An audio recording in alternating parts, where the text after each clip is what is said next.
विशेष गरी नमस्कार छ।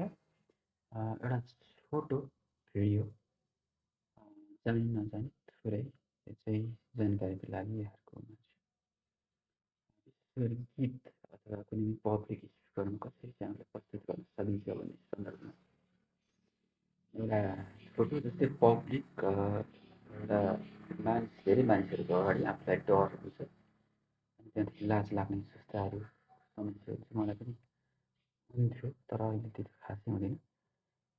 यसबाट बच्नको लागि मैले 5 वटा केही टिप्सहरू चाहिँ भन्न गइरहेको छु।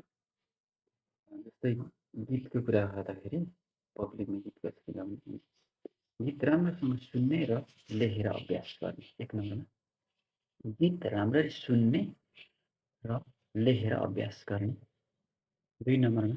आत्मविश्वास जगाउने र डर हटाउने 3 नम्बरमा। पब्लिक रिलेसन बढाउने र सामूहिक गाउन अभ्यास गर्ने 4 पब्लिकमा गाउँदा लाज हटाउने र बारम्बार गाउने 5 नम्बर अन्तिम गीतमा ध्यान दिने र आफूलाई एक्लो सम्झिने आदि।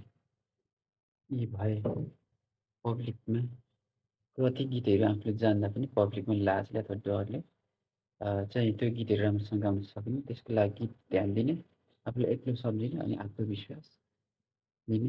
त्यस्तै गीत राम्रोसँग सुन्ने अभ्यास गर्ने। गीत सबै राख्न जानिसकेपछि आफूलाई कन्फिडेन्स हुँदैन र गीत गाउन सक्छु भन्ने एउटा आफूलाई आत्मविश्वास हुन्छ र गीत गाउन सकिन्छ। र कति शब्दहरू बिर्सिन्छ कि भन्ने डरले गीत नजानेपछि पनि आफूलाई डर हुन्छ। सो गीत चाहिँ राम्रोसँग सुन्ने अनि आफूले त्यसमा गीतमा ध्यान दिने।